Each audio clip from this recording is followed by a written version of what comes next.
जय हिंद स्टूडेंट। आज हम डिस्कस करेंगे इलेक्ट्रिक डाइपोल क्लास 12th का चैप्टर नंबर 1 का ये टॉपिक है मोस्ट इंपोर्टेंट। इसमें से हर एक साल एक ना एक क्वेश्चन आपके बोर्ड एग्जाम में सीधा का सीधा आ जाता है। यहाँ पे 2 नंबर का आ सकता है, 3 नंबर का आ सकता है, यहाँ पे 2 डेरिवेशन है। सारा कुछ करने वाले हैं आज की वीडियो में। 5 से 10 मिनट की ये वीडियो रहेगी। तो सबसे पहले जान लेते हैं हम इलेक्ट्रिक डाइपोल, इसकी हमें ज़रूरत क्यों पड़ी। तो सबसे पहले हम आपके एग्जाम्पल से समझाते हैं। जैसे कि आपने देखा होगा HCl, पहले तो ये दोनों बॉन्ड बना लेते हैं आपस में कुछ इस तरीके से, एक एच का एक सी एल का, ये दोनों आपस में बॉन्ड बना लेते हैं। फिर ये बाद में क्या करता है, क्लोरीन होता है सबसे ज़्यादा पावरफुल, ये आपने केमिस्ट्री में पढ़ा होगा। तो ये इस बॉन्ड को अपनी तरफ शिफ्ट करता है। इसकी वजह से इस पे आता है माइनस डेल्टा और इस पे आता है प्लस का डेल्टा। तो इनके बीच में डिस्टेंस होती है काफ़ी कम, और दोनों पे एक पे प्लस का चार्ज आ जाता है, एक पे माइनस का चार्ज आता है। सिंपली यही होता है इलेक्ट्रिक डाइपोल। इन्हीं दो टर्म को हमें डिफाइन करने के लिए हमें जरूरत पड़ी इलेक्ट्रिक डाइपोल की। तो इलेक्ट्रिक डाइपोल की डेफिनेशन देख लेते हैं सबसे पहले क्या होती है। तो इलेक्ट्रिक डाइपोल होता है हमारा a system of two equal and opposite point charge that are kept at a certain separation is called electric dipole. ये डिस्टेंस काफ़ी कम होती है, मैं आपको पहले समझा देता हूँ।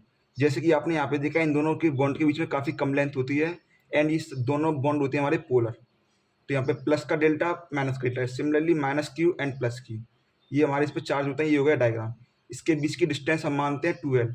आप L भी मान सकते हो, X भी मान सकते हो, कुछ भी मान सकते हो, बट सिंपल कैलकुलेशन की वजह से हम 2L मानते हैं, क्योंकि हम आगे हम डेरिवेशन करने वाले हैं, वो इससे काफ़ी ईजी हो जाती है। तो इसी का एक भाई है इलेक्ट्रिक डाइपोल मूवमेंट। तो सबसे पहले हमने इलेक्ट्रिक डाइपोल को डिफाइन कर दिया, लेकिन इसे काउंट करने के लिए एक नया टर्म आया है जिसे बोलते हैं इलेक्ट्रिक डाइपोल मूवमेंट।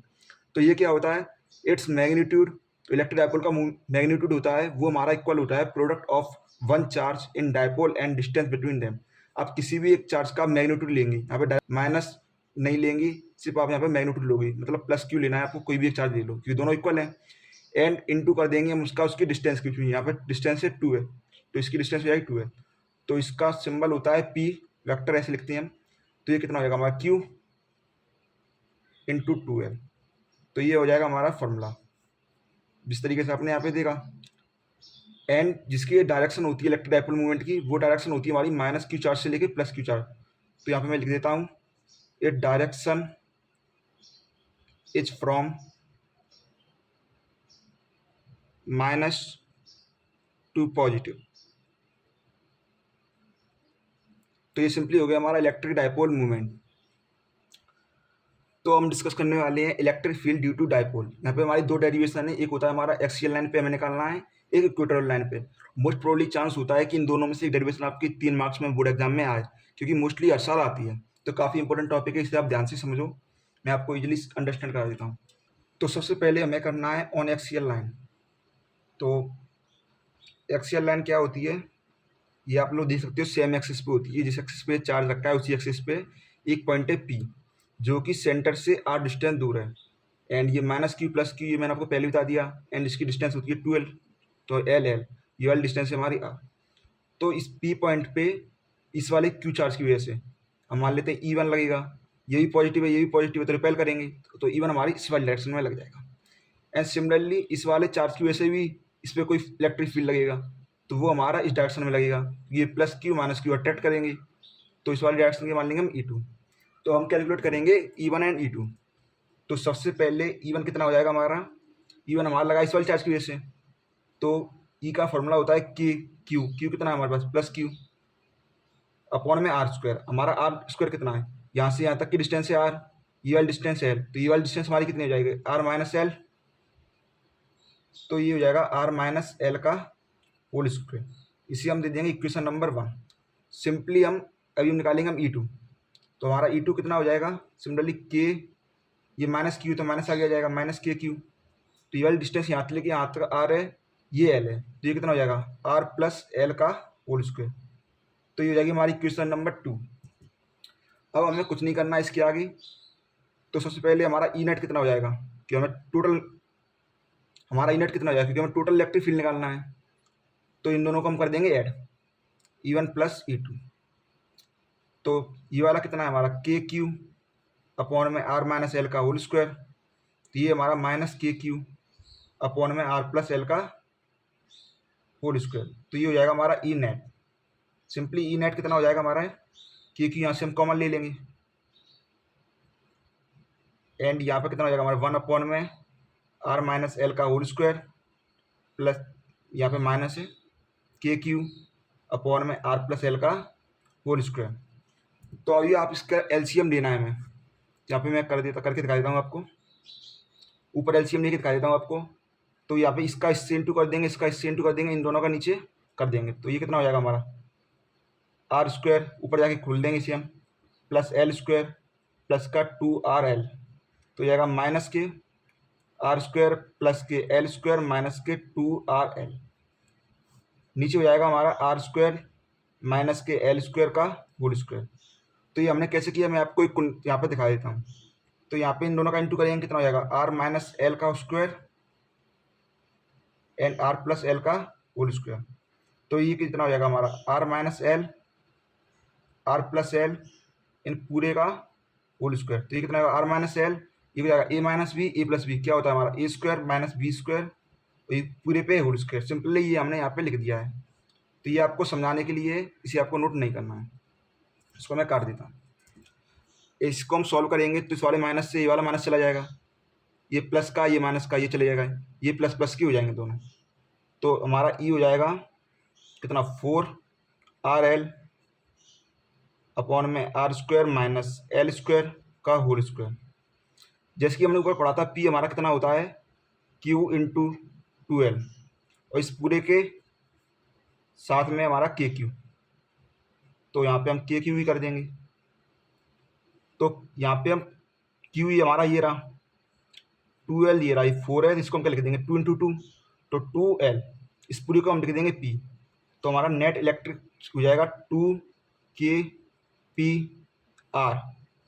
अपॉन में हो जाएगा हमारा r² माइनस l² का होल स्क्वायर। सिंपली डायपोल की लेंथ काफ़ी कम होती है, ये हमने पहले ही पढ़ा है। तो r हमारा काफ़ी ज़्यादा है l से, तो इस l को हम 0 पुट कर देंगे। तो हमारा नेट इलेक्ट्रिक फील्ड हो जाएगा 2kp अपॉन में r3। यहाँ पे r की पावर 4 हो जाएगा, ऊपर एक r है उससे एक r कट जाएगी। तो ये हमारा पहले डेरिवेशन। सिंपली आपको समझ में आ गया होगा, और आपको समझ में नहीं आ रहा वीडियो को दोबारा रिपीट कर सकती हो। एंड हम बढ़ते हैं अपने सेकंड डेरिवेशन की तरफ।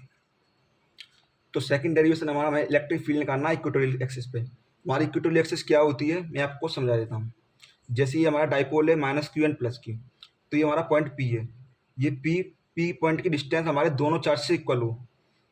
जैसे हम इस डिस्टेंस को मान लेते हैं x, तो ये वाली डिस्टेंस भी हो जाएगी हमारी x। इसे बोलते हैं हम इक्वेटोरियल एक्सिस। तो सिंपली आपको इस इक्वेटोरियल एक्सिस पे आपको इलेक्ट्रिक फील्ड निकालना है इस P पॉइंट पे। तो सिंपली हम वही करेंगे। तो E1 वेक्टर हमारा किधर हो जाएगा, इलेक्ट्रिक फील्ड इस वाले चार्ज की वजह से इधर की साइड पे, क्योंकि ये भी पॉजिटिव यही पॉजिटिव रिपेल करेंगे। एंड इस वाले पॉइंट पे, इस वाले पॉइंट की वजह से हो जाएगा हमारा इधर की साइड, इसे हम सिंपली बोल देंगे E2। एंड ये वाले एंगल को हम मान लेंगे थीटा। तो सिंपली हमारा ये वाला एंगल कितना हो जाएगा 90 माइनस थीटा, क्योंकि ये 90 है, तो ये वाला एंगल भी हो जाएगा हमारा थीटा। तो इसे हम सिंपली करेंगे ब्रेक कंपोनेंट में। सिंपली यहाँ पे परपेंडिकुलर खींचेंगे, ये वाला एंगल हो जाएगा हमारा थीटा सिंपली, ठीक है। तो इस वाले वेक्टर को भी हम इधर रिजोल्व करेंगे, एंड इस वाले वेक्टर को भी हम इधर रिजोल्व करेंगे। तो सिंपली इन दोनों को हम ब्रेक कर लेंगे। तो हमारा E1 वेक्टर कितना हो जाएगा, E1 की वैल्यू हमारी कितनी हो जाएगी के, सिंपली हमारी E1 की वैल्यू कितनी हो जाएगी KQ अपॉन में हमारी डिस्टेंस कितनी है x, तो ये और इसे हम मान लेते हैं r, ये 6 पॉइंट है। तो हमारा x कितना हो जाएगा, हमारा x² कितना हो जाएगा r² प्लस का l²। तो यहाँ से हमारी x की वैल्यू कितनी आ जाएगी, रूट के अंदर r² प्लस l²। सिंपली हमारी x² की वैल्यू कितनी है, इतनी, x की वैल्यू है इतनी। तो यहाँ पे क्या होगा E = KQ upon x², x² की वैल्यू कितनी है r² प्लस l², ठीक है। एंड हमारा E2 कितना है, सिंपली हमारा E2 की वैल्यू भी इतनी है KQ अपॉन में r² प्लस l²। लेकिन हमें वैल्यू किसकी चाहिए, इस वाली कंपोनेंट को हम इधर ब्रेक करेंगे। तो कितना हो जाएगा E1, सिंपली मैं पेन चेंज कर लेता हूँ, E1 cos थीटा, इसको भी इधर ब्रेक करोगे तो ये भी हो जाएगा हमारा E2 cos थीटा।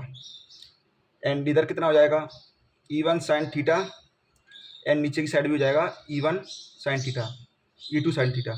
लेकिन हमारा E1 E2 बराबर है, तो ये वाला कंपोनेंट इस वाले कंपोनेंट को तोड़ देगा, कैंसिल कर देगा। तो हमारा नेट इलेक्ट्रिक फील्ड कितना हो जाएगा to times of E1 E2 equal है, तो यहाँ पे हम लिख देंगे E1 is equal to E2। तो two times of K Q upon में R square plus L square cos theta, क्योंकि ये कॉस थीटा है, ये हमने ऐड कर दिया है, तो E1 की वैल्यू हमने यहाँ से पुट कर दी है। तो हमारा ई नेट फाइनली कितना हो जाएगा, 2KQ अपॉन में R square plus L square and cos theta की वैल्यू हम यहाँ से निकालेंगे। कॉस थीटा हमारा कितना होता है, बी अपॉन में एच, बी कितना है एल, तो इसके लिए देंगे एल, एच कितना है एक्स, एक्स की वैल्यू कितनी है R square plus L square की पावर 1/2, सिंपली हम रूट को ऐसे लिख सकते हैं।